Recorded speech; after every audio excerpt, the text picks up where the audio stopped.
Something has quietly but unmistakably shifted around Keith Urban, and those closest to him feel it just as deeply as the fans watching from afar, because for decades he represented steadiness in country music. Polished, charming, resilient, and dependable. But recently his behavior, choices, and even sense of self have raised questions no one ever expected to ask, not because he is spiraling, but because he is no longer the man the world believed it knew, and the truth behind that transformation is heavier than it appears. To understand it, the story has to begin long before fame, headlines, addiction, or Nicole Kidman, back to a childhood shaped by urgency and ambition. When at 4 years old his parents placed a ukulele in his hands.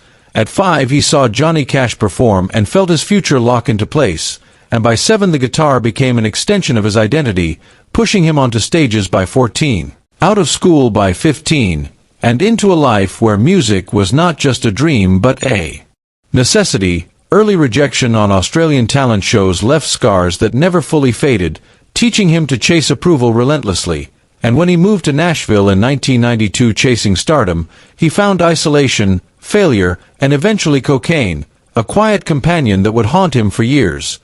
Success finally arrived in the early 2000s, but beneath the charm and chart-topping hits, addiction and insecurity still simmered, and although rehab in 1998 slowed the descent, it didn't heal the roots of the pain. Meeting Nicole Kidman in 2005 felt like salvation, their fast-moving romance and 2006 marriage offering Keith the illusion that love alone could outrun his past.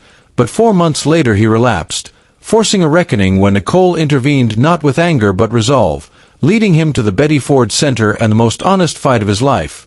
Emerging sober in 2007, Keith rebuilt himself with discipline, reshaping his music, embracing vulnerability, and sustaining nearly 2 decades of sobriety. While mentoring on The Voice and American Idol revealed a gentler, wiser man shaped by failure and recovery, yet even as stability took hold, the pressure never disappeared. He stayed constantly in motion, touring, recording, performing, saying yes because stillness had always been dangerous. By 2025, the cracks were no longer invisible as longtime band members were abruptly dismissed, shocking those who knew his loyalty, followed by the sudden end of his nearly 20-year marriage to Nicole Kidman, a quiet, final separation marked by silence rather than unity, alongside altered lyrics in songs once filled with devotion, all signaling not relapse but exhaustion, reinvention, and an inward unraveling.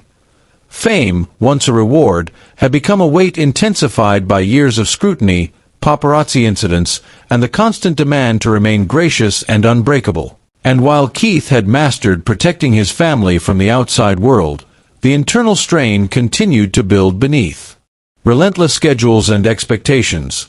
What fans are witnessing now is not collapse or arrogance, but the fatigue of a man who spent his entire life holding himself together, chasing perfection since childhood, surviving addiction, protecting others, and delivering excellence on demand, until resilience itself reached its limits, making 2025 not the end of Keith Urban's story, but a pivotal chapter in a transformation still unfolding, leaving the world watching closely to see who he becomes next.